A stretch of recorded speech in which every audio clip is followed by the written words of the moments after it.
تعلق رکھنا ضروری نہیں ہے، دل میں خفگی کا اثر رکھنا یہ ٹھیک نہیں ہے۔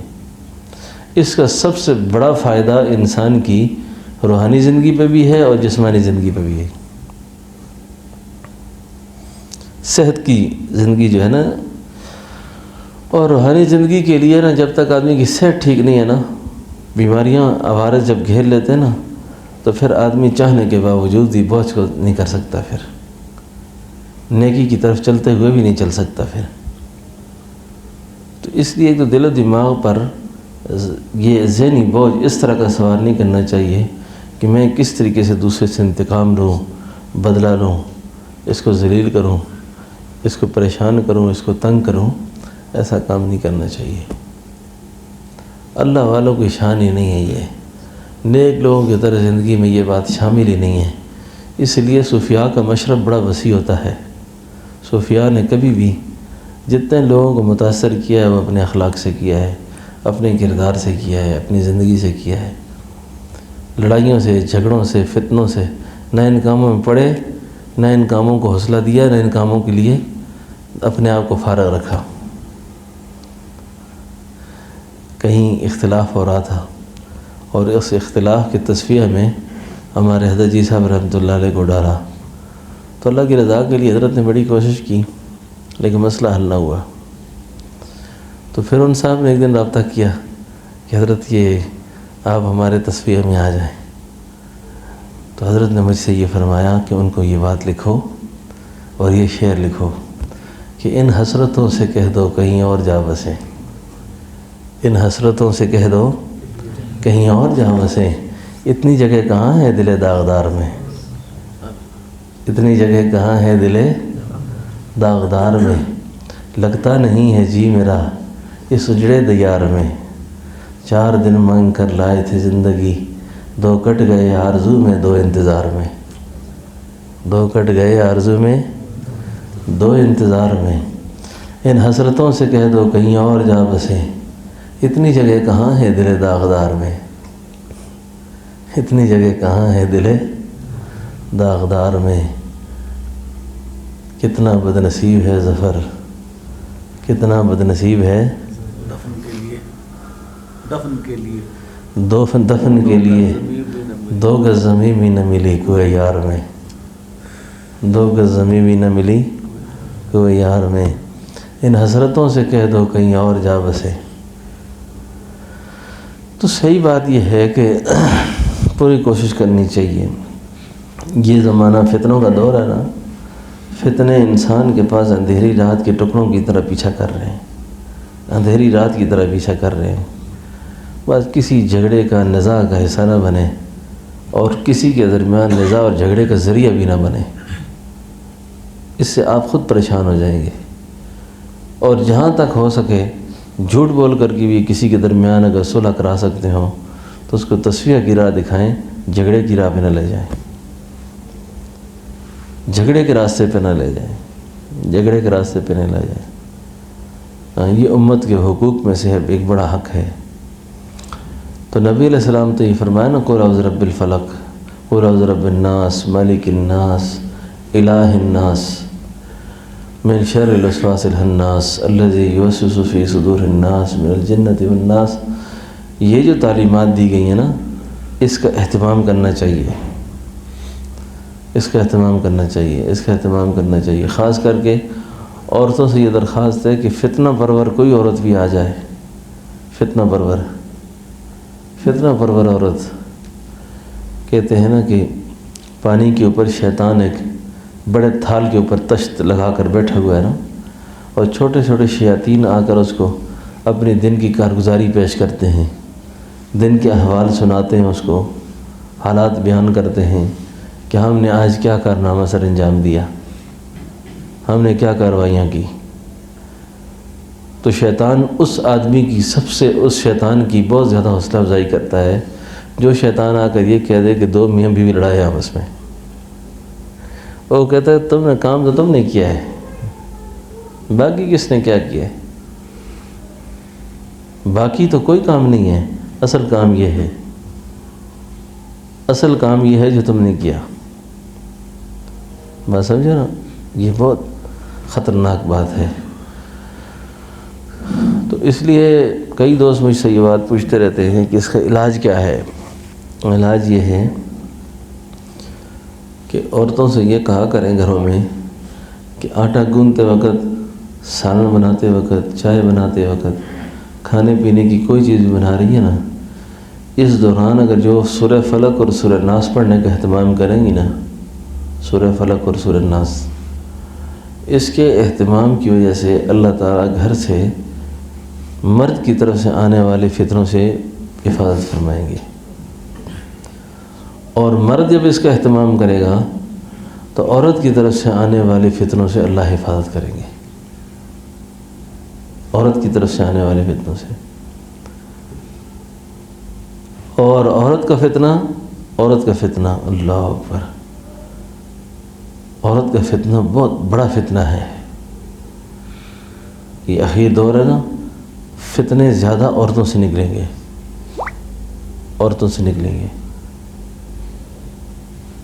سورہ یوسف میں غالباً آتا ہے نا، ان کیدکن عظیم، ان کیدکن عظیم۔ عورت کا مکر جو ہے نا، ایک مفسر نے بڑی عجیب بات لکھی ہے، فرمایا کہ بعض عورتیں ایسی ہیں جن کے ہر بال کے نیچے 70 شر چھپا ہوا ہے،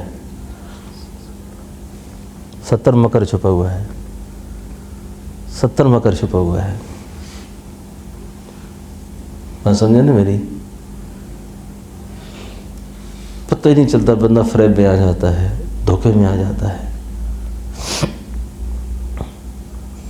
اور تھوڑی سی دیر میں کیا سے کیا ہو جاتا ہے، ٹھیک ہے نا؟ تو اسی لیے رسول اللہ صلی اللہ علیہ وسلم نے اس امت کی جو مثال دی ہے نا، وہ رائی سے دی ہے، رائی۔ بات سمجھے نا؟ رائی کس کو کہتے ہیں؟ چرواہے کو۔ جو چرواہا ہوتا ہے نا، وہ بکریوں کا ریوڑ لے کر نکلتا ہے، 200-400 بکری لے کر نکلتا ہے صبح، وہ صحراؤں میں چلتا ہے، جنگلوں میں چلتا ہے، دیہاتوں میں چلتا ہے، خشکی میں، تری میں، اور کوئی بکری بھاگ کر ایک درخت پہ چڑھتی ہے، کوئی دوسرے درخت پہ چڑھتی ہے، کوئی تیسرے درخت پہ چڑھتی ہے، تو اس کے آگے اور پیچھے چلنے والا جو چرواہا ہوتا ہے نا، اس کو غصے سے لال پیلا ہوتا رہتا ہے، کیونکہ وہ بھاگتی ہیں۔ اب اس کا کام ہے اس ریوڑ کو اکٹھا کرنا اور سلامت طریقے سے اپنے منزل تک لے جانا، اپنے ڈیرے تک پہنچانا ان کو۔ تو کوئی چرواہا ایسا نہیں ہے کامیاب چرواہا جو بکریوں کو چھوڑ کے آیا ہو، جو ریوڑ کو چھوڑ کے آیا ہو۔ اسی طریقے سے اللہ کے رسول صلی اللہ علیہ وسلم نے اس امت کی مثال بھی رائی سے دی ہے۔ جس طرح وہ چرواہا اپنے بکریوں کی حفاظت کرتا ہے، اس طرح اس امت کا ہر فرد اپنے گھر کے ریوڑ کی حفاظت کرے، اپنی عورتوں کی حفاظت کرے، اپنے گھر کی حفاظت کرے، اور اس کے لیے قربانی دینے سے بھی دریغ نہ کرے۔ قربانی کے بغیر تو کام نہیں ہوتا نا، جذبات قربان کرنے پڑتے ہیں، احساسات قربان کرنے پڑتے ہیں، ہوش و حواس سے کام لینے پڑتے ہیں، اللہ سے مدد مانگنی پڑتی ہے، اللہ کی تائید لینی پڑتی ہے، اللہ سے درخواستیں کرنی پڑتی ہیں۔ تو جب اللہ جل شانہ سے بندہ اپنی لائن سیدھی رکھتا ہے نا، پھر بھی آزمائشیں تو ظاہر بات ہے، خاص کر کے میں آپ سے عرض کروں کہ اہل اللہ کے ساتھ نا، خاص دیندار لوگوں کے ساتھ آزمائشوں کا سلسلہ بہت رہتا ہے، کیونکہ اللہ جل شانہ نے ان کی زندگی چمکانی ہے، آخرت کی درجات کی بلندی ہوگی ان کی وہاں پر، جی درجات کی بلندی وہاں پر ہوگی۔ اور کئی دفعہ نا ایک آزمائش سے جان نہیں نکلتی، دوسری آ جاتی ہے، دوسری سے نہیں تیسری آ جاتی ہے، کبھی کیا پریشانی، کبھی کیا پریشانی۔ حضرت تھانوی رحمۃ اللہ علیہ نے لکھا ہے، اور میں نے اپنے حضرت جی سے یہ بات بارہا سنی ہے، یہ بارہا سنی ہے۔ حضرت اکثر دعا میں فرمایا کرتے تھے، اے اللہ جو ہم سے محبت رکھتے ہیں، ہم سے تعلق رکھتے ہیں، میں بھی اکثر یہ دعا کرتا رہتا ہوں، اکثر یہ دعا کرتا ہوں، اللہ تعالیٰ اگر ہمارا کوئی سفر اپنی محبت کا تو نے کسی آزمائش کے ساتھ جوڑا ہوا ہے، ہماری شاہراہ زندگی پر کوئی کھائیں آنے لگی ہیں، کوئی پرپیچ راستے آنے لگے ہیں، کوئی چڑھائی آنے لگی ہے، کوئی پہاڑ آنے لگے ہیں، کوئی مشقت آنے لگی ہے، یہ آزمائش ہے ساری نا. تو یا اللہ تو اس بات پر قادر ہے تو ان آزمائشوں سے ہمیں گزار دے اور ہمیں پتہ ہی نہ چلے. یہ تو ہم نہیں کہہ سکتے کہ اللہ ایسی آزمائش نہ لا ہم پر جی. اور مومن کو یہ بات کرنی بھی نہیں چاہیے کبھی کہ مجھ پہ آزمائش نہ آئے، لیکن اللہ ایسی آزمائش لا، ایسی آزمائش جو آئے اور پتہ نہ چلے، آئے اور پتہ نہ چلے. اللہ قادر ہے نا اس پر، اللہ قادر ہے اس پر. اللہ جل شانہ اپنی قدرت کاملہ سے یہ کر جانتے ہیں اور ایسا ہو جاتا ہے کہ موت کے نقشوں میں اللہ زندگی، اور زندگی کے نقشوں میں اللہ موت، پریشانی کے نقشوں میں اللہ راحت، اور راحت کے نقشوں میں پریشانی. یہ ساری چیزیں آتی رہتی ہیں. ٹھیک ہے نا. تو بندہ مومن کو ایک تو بڑھیا بول نہیں بولنے چاہیے، بڑی بات نہیں کرنی چاہیے، تکبری والی بات نہیں کرنی چاہیے، انانیت والی بات نہیں کرنی چاہیے. کسی بات میں جس میں سرداری کا پہلو نظر آتا ہو اور دوسرے آدمی کی حفت محسوس ہوتی ہو، ایسی بات نہیں کرنی چاہیے کبھی بھی. کسی بہن بھائی کے ساتھ بھی نہیں کرنی چاہیے. کسی کو ذلیل نہیں سمجھنا چاہیے، کسی کو ہلکا اور حقیر نہیں سمجھنا چاہیے. یہ خود ایک بہت بڑی بیماری کا سبب ہیں. یہ چیزیں خود ایک بڑی بیماری کا سبب ہیں. ٹھیک ہے نا. تو اس لیے عورتوں سے بھی میں تاکید سے کہتا ہوں، آپ حضرات بھی تاکید سے اس کا لحاظ رکھیں. ناپاک نہ سویا کریں، ناپاک نہ رہا کریں، اور پوری کوشش کیا کریں باوضو رہنے کی، طہارت میں رہنے کی. اس کا بہت زیادہ خیال رکھیں. یہ جو بات میں عرض کر رہا ہوں نا، یہ بہت اہم بات بیان کر رہا ہوں. اس غیر معمولی نہ سمجھیں اس کو. اس بات کو آپ اپنی زندگی کا اہم مسئلہ سمجھیں کہ موت کا تو کوئی پتہ ہی نہیں ہے کہ کس حال میں آئے گی. موت کا کوئی پتہ نہیں کس حال میں آئے گی. جس وقت آپ پر غسل لازم ہو، پہلی فرصت میں غسل کریں. غسل پہلی فرصت میں کریں اور باوضو رہنے کی کوشش کریں. یہ جو نمازوں کا وقت ہے نا، یہ عوام کے لیے ہے. عوام نہیں سمجھے میری بات. عوام کے لیے یہ مسئلہ ہے کہ جی فجر کی نماز سے پہلے غسل کریں. یہ عوام کا مسئلہ ہے، خواص کا مسئلہ نہیں ہے. یہ جو اللہ کی محبت کے طالب ہیں ان کے لیے نہیں ہے. یہ ان کو تو کسی وقت بھی اپنے بستر پر ناپاک نہیں رہنا چاہیے، ناپاک سونا نہیں چاہیے. موت کا پتہ کوئی نہیں. رات کو سونے سے پہلے نا، سونے سے پہلے آمنت باللہ پڑھ لیا کریں، کلمہ بھی پڑھ لیا کریں، اشہد ان لا الہ الا اللہ بھی پڑھ لیا کریں، درود شریف بھی بھیج کے سویا کریں. خدا نہ خواستہ اگر اسی دوران کوئی اگلا سفر شروع ہو گیا تو کم از کم سونے سے پہلے ہم نے صدقے دل سے توبہ کی تھی. کیا خیال ہے آپ کا؟ صدقے دل سے توبہ تو کی تھی نا. اور دنیا سے کوچ کا جو پروگرام ہے نا انسان کا، وہ ایسے ہی ہوگا، کیونکہ موت کوئی سبب نہیں مانگتی. کئی دفعہ سوتے سوتے آدمی سو ہی جاتا ہے، اٹھنے کا موقع ہی نہیں آتا. ایسی اللہ کی آزمائشیں بعض اوقات آدمی کے ساتھ آ جاتی ہیں، ایسے حالات بن جاتے ہیں. بات سمجھا نا جی؟ سنبھلنے کا موقع ہی نہیں ملتا کہ آدمی کی اگلا سفر شروع ہو جاتا ہے. نہیں سمجھا نا؟ تو اس لیے ایک تو ذہنی جو بیماری میں نے عرض کیا نا، یہ ذہنی بیماریاں دنیا کا مین اسٹریم، جس کو آج کی دنیا کی کفریہ طاقتیں ہمیں دعوت پیغام دے رہی ہیں کہ آپ مین اسٹریم میں داخل ہو جائیں، قومی دھارے میں شامل ہو جائیں. ان کا قومی دھارہ کیا ہے؟ ان کا قومی دھارہ یہ ہے کہ مادر پدر زندگی آزاد خواہش کی زندگی گزارو، جیسے جی میں آئے ایسے چاہو ایسے کرو. یہ مین اسٹریم ہے. یہ بھئی ہم وحی کی تعلیمات کے پابند ہیں. ہمارے سامنے نبی کریم صلی اللہ علیہ وسلم کی روشن اور واضح تعلیمات اور زندگی موجود ہے. ہم اس سے ہٹ کر جس راستے پہ بھی چلیں گے، جہاں بھی جائیں گے، تباہ و برباد ہو جائیں گے، ذلیل و خوار ہو جائیں گے. یہ دعوت ہے ہر اس شخص کے لیے، ہر شخص کے لیے جس تک یہ بات پہنچ جائے. جس تک یہ بات پہنچ جائے کہ اللہ کا در نہیں چھوڑنا چاہیے، نبی علیہ السلام کی تعلیمات نہیں چھوڑنی چاہیے کسی قیمت پر بھی، کچھ بھی ہو جائے۔ ہماری ترقی کا راستہ یہی ہے، ہمارے سفر کامیاب تبھی ہوں گے، اس کے بغیر ہو نہیں سکتے اس کے بغیر۔ اور اگر اس کو خیالی پلاؤ پکائے گا بھی تو بس پکاتا رہے، کچھ بھی نہیں ہوگا، ذلیل ہو جائے گا، پریشان رہے گا، خوار ہو جائے گا۔ اور عورتوں سے میں خاص طور پہ کہتا ہوں، آپ حضرات سے بھی، کہ رسول اللہ صلی اللہ علیہ وسلم کی یہ جو تسبیحات فاطمیہ ہیں نا، تسبیحات فاطمیہ، سبحان اللہ، الحمدللہ، لا الہ الا اللہ، اللہ اکبر، کئی ساتھی پوچھتے ہیں کہ ولا حول ولا قوت الا باللہ پڑھنی چاہیے کہ نہیں پڑھنا چاہیے؟ یہ پڑھنا چاہیے، سبحان اللہ، الحمدللہ، اللہ اکبر، لا الہ الا اللہ۔ تو اماں فاطمہ جو تھی نا، رسول اللہ صلی اللہ علیہ وسلم کی سب سے لاڈلی اور پیاری بیٹی تھی، ہاں جی، تو پتہ نہیں دین دنیا کے سارے خزانے اللہ کے محبوب اپنی اس بیٹی کو دے کر گئے۔ جب آپ نے اپنی تھکاوٹ کا، اپنی پریشانیوں کا ذکر کیا تھا نا، تو آپ نے کیا فرمایا تھا کہ فاطمہ کیا کر؟ فرمایا یہ پڑھا کر، سبحان اللہ، الحمدللہ، اللہ اکبر۔ تو یہ سبحان اللہ، الحمدللہ، لا الہ الا اللہ، اللہ اکبر، لا حول ولا قوت الا باللہ العلی العظیم، یہ تسبیحات فاطمیہ پڑھنی چاہیے۔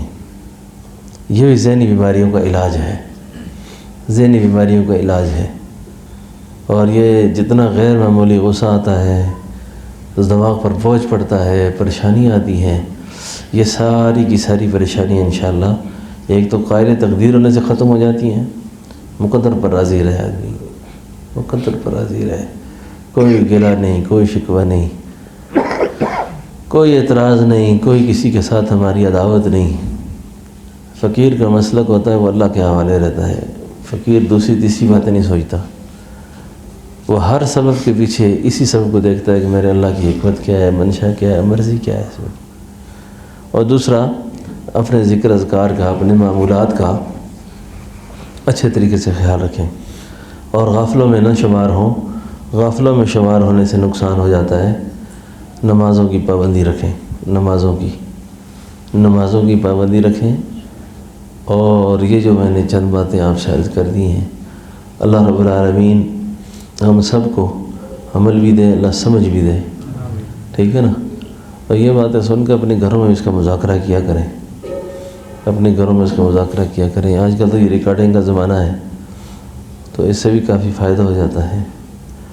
میرا شاید پچھلی مجلس کا بیان پتہ نہیں کس ساتھی نے کسی بیچتے وہ کسی جگہ تک پہنچ گیا، تو اسی مرض کا ایک مریض سن رہا تھا، اس نے میرا نمبر پیدا کر کے کل مجھے فون کیا۔ اس نے کہا جی میں اگر وہ بیان نہ سنتا تو پاگل ہو چکا ہوتا۔ تو بیان سننے سے مجھے بڑا حوصلہ ملا۔ اس نے کہا کہ ایک بیان میں نے یہ سن لیا، دوسرا حضرت مفتی مختار الدین شاہ صاحب کا ذکر کیا کہ ان کا بیان میں نے سن لیا تو میں پاگل ہونے سے بچ گیا۔ تو میں تو یہ خیال کر رہا تھا کہ میں تو کافر ہو گیا ہوں، جس بزرگ کی بات سنتا ہوں کچھ اور کہتے ہیں، تو مجھے حوصلہ ہو گیا۔ تو اس سے مجھے بھی حوصلہ ہوگا کہ شاید یہ ریکارڈنگ سے بات دوسرے تک پہنچنے سے بھی بڑا فائدہ ہو جاتا ہے۔ اللہ تعالی ہم سب کو عمل کی سمجھ کی توفیق دے۔ ربنا تقبل منا انک انت السمیع العلیم وتب علینا انک انت التواب الرحیم۔ اللہم صلی علی سیدنا ونبینا مولانا محمد صلاة دائمة مقبولة تؤدي بها عنا قول عظیم۔ یا ہو یا من لا الہ الا ہو، اسألک ان تغفر لی ذنوبی وترحمنی وتجاوز عنی برحمتک یا ارحم الراحمین۔ ربنا لا تزغ قلوبنا بعد إذ هديتنا وهب لنا من لدنك رحمة إنك أنت الوهاب۔ رب اجعلني مقيم الصلاة ومن ذريتي ربنا وتقبل دعاء۔ ربنا اغفر لي ولوالدي وللمؤمنين يوم يقوم الحساب۔ یا اللہ پاک ہم سب کے گناہوں کو معاف فرما، یا اللہ پاک ہماری خطاؤں سے درگزر فرما، اللہ پاک ہماری مشکلیں آسان فرما، اللہ پاک ہماری تنگ دستیاں دور فرما، اللہ پاک ہمارے قرض مرض دور فرما، علت سے ذلت سے محفوظ فرما، بری موت سے بری انجام سے محفوظ فرما، خاتمہ بالخیر ایمان پہ فرما یا اللہ، خاتمہ بالخیر ایمان پہ فرما یا اللہ، قرض سے بچا، مرض سے بچا، علت سے بچا، ذلت سے بچا، بری موت سے بچا، برے انجام سے بچا، اللہ حسد سے بچا، اللہ تمام کبائر سے اللہ ہماری حفاظت فرما، اللہ ہماری ظاہر کی حفاظت فرما، ہمارے باطن کی حفاظت فرما، اللہ ہماری مشکلوں کو آسان فرما، اللہ ہماری مشکلوں کو آسان فرما، اللہ اپنے غضب سے اپنے غصے سے ہمیں محفوظ فرما، اللہ اپنے غضب سے اپنے غصے سے ہمیں محفوظ فرما، اللہ اپنے غضب سے غصے سے ہمیں محفوظ فرما، ہمارے بچوں کے بچیوں کے مقدر نصیب اچھے فرما،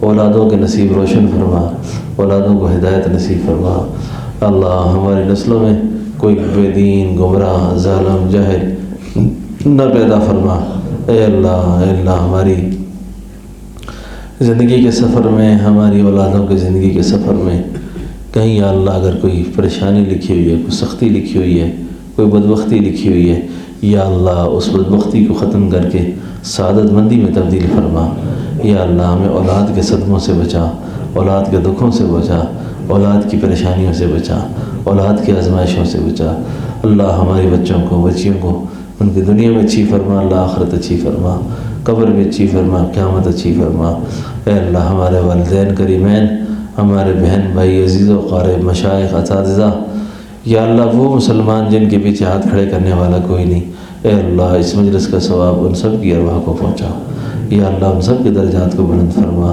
اے اللہ ہماری طرف سے ہماری پیار اور محبت کے سلام ہمارے والدین کی قبروں پہ ان کی روحوں کو پہنچا، یا اللہ ان کی روحوں کو خوش فرما، یا الہ العالمین اپنے خاص فضل و کرم سے ہماری دعاؤں کو قبول فرما، اللہ ہماری دعاؤں کو قبول فرما، ہمارے بھائی اسامہ صاحب کی پھوپھی صاحبہ کا انتقال ہوا ہے 2-4 دن پہلے، اللہ ان کی مغفرت فرما، یا اللہ ان کی مغفرت فرما، ان کی قبر ان کے لیے جنت کا باغ بنا، یا اللہ ان کے لیے جنت کا باغ بنا، ان کے گناہوں کو معاف فرما، یا اللہ جتنے ہمارے احباب متعلقین دوست احباب فوت ہوئے ہیں، دعاؤں کا لکھا ہے کہا ہے، اللہ سب کے حال پہ رحم فرما، یا اللہ سب کے حال پہ رحم فرما، سب کے حال پہ مہربانی فرما، اللہ سب کے حال پہ مہربانی فرما، اللہ سب کے حال پہ مہربانی فرما، اللہ سب کے حال پہ مہربانی فرما، یا اللہ اپنے خاص فضل و کرم سے جتنی زندگی ہماری باقی ہے اللہ وہ ساری زندگی ہماری اپنے نام پہ استعمال فرما، اللہ اپنے نام پہ استعمال فرما، اپنی یاد کی توفیق نصیب فرما، اللہ اپنی یاد کی توفیق نصیب فرما، اے اللہ نفس اور شیطان کے ہر مکر سے ہر پریشانی سے اللہ ہماری حفاظت فرما، یا اللہ نبی کریم صلی اللہ علیہ وسلم کی صحیح معنوں میں اتباع ہمیں نصیب فرما، آپ کے مبارک ہاتھوں سے حوض کوثر کا جام ہمیں نصیب فرما، حوض کوثر کا جام نصیب فرما، اے اللہ حوض کوثر کا جام نصیب فرما، اللہ حوض کوثر کا جام نصیب فرما، اللہ قبر کی سختیاں ہم پہ دور فرما، قبر کے عذاب سے محفوظ فرما، یا اللہ اپنے خاص فضل و کرم سے سعودی عرب کے حکمرانوں کو ہدایت نصیب فرما، یا اللہ تمام عالم اسلام کے مسلمان حکمرانوں کو ہدایت نصیب فرما، یا اللہ وہاں کے حکمرانوں نے بہت بڑی بدبختی کا اظہار کر کے یا اللہ وہاں پر دین کی دعوت پر پابندی لگائی ہے، یا اللہ ان کو ہدایت نصیب فرما، یا اللہ ان کو ہدایت نصیب فرما، اللہ ان کو ہدایت نصیب فرما، یا اللہ دین کی دعوت کا کام ساری دنیا میں عام فرما،